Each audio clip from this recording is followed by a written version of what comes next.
Good evening and thank you very much for joining us for the news in Africa and the world. Following this week's special dossier concerning the evolution of talks concerning the Nile Dam, Egypt has decided to withdraw from the latest round of tripartite negotiations over Ethiopia's multi-billion-dollar dam on the Blue Nile for internal consultation after Addis Ababa proposed a new draft of filling guidelines. Sudan has also threatened to withdraw from the talks, saying Ethiopia is insisting on linking them to renegotiating a deal on sharing the waters of the Blue Nile.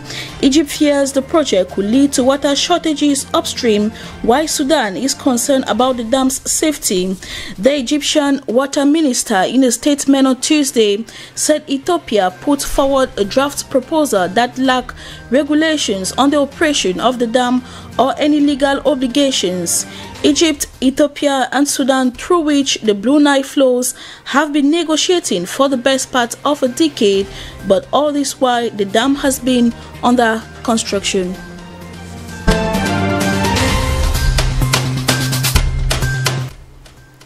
A group of Guinean opposition have filed a complaint in France against President Alpha Condé and several others, including his son, for corruption and influence peddling.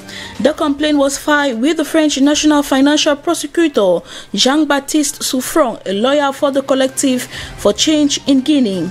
The announcement was made amid speculation that Condé this week would be appointed a candidate in the upcoming elections, a scenario that has sparked fierce protests in the West African country.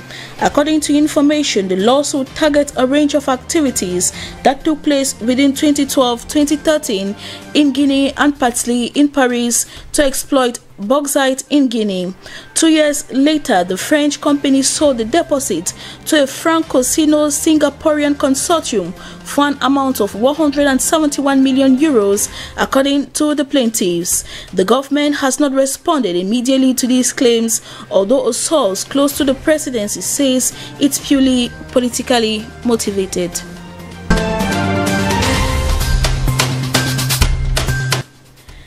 In the Democratic Republic of Congo, health workers responsible for the fight against the 11th epidemic of Ebola have been on strike since Monday for the payment of their salaries. Their spokesperson explained that health workers cannot work without wages. The Congolese Minister of Health, Dr. Eteni Longondo, while acknowledging that there is a problem, assured the workers that the Minister of Finance has already ordered a partial disbursement of their money. Declared in early June in Bandaka, the capital of Equator Province, the Ebola disease shows an official figure of 73 cases and 32 deaths.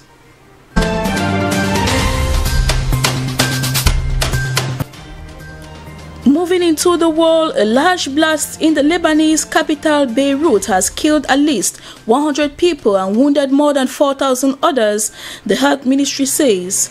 This happened a day after a massive explosion at the port sent shockwaves across the capital. Smoke was still rising from the port, where a towering grain silo had been shattered.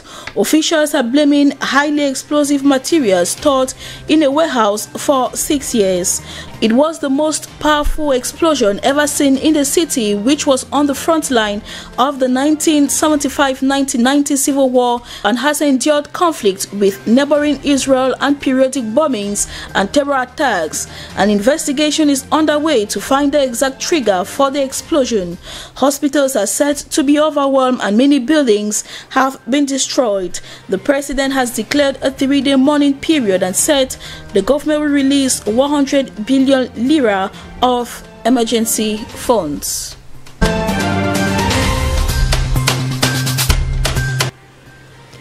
Colombia's Supreme Court has placed former President Alvaro Uribe under house arrest on charges of fraud, bribery and corruption.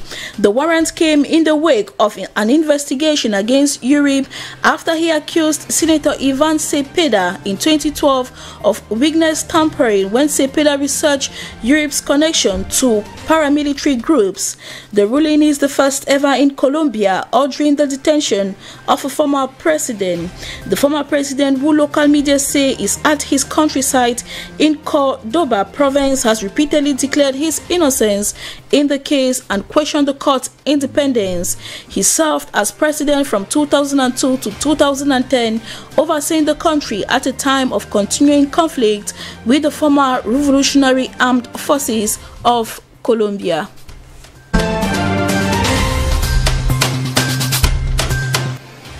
And India Prime Minister Narendra Modi has this Wednesday laid the foundation for a temple at a flashpoint holy site exactly a year after imposing direct rule on Muslim majority Kashmir twin triumphs for his Hindu nationalist government. Modi offered prayers to 9 stone blocks with Ram inscribed on them and kept in a small pit amid chanting of Hindu religious hymns to symbolize the start of construction of the temple, which is expected to take 3.5 years to be complete. His supporters have lauded the initiative, confirming him as a decisive visionary leader and India's most important indicate. His critics see him as remoting the country as a Hindu nation at the expense of India's 200 million Muslims and taking it in an authoritarian direction. That said, thanks for watching and do take care and stay safe.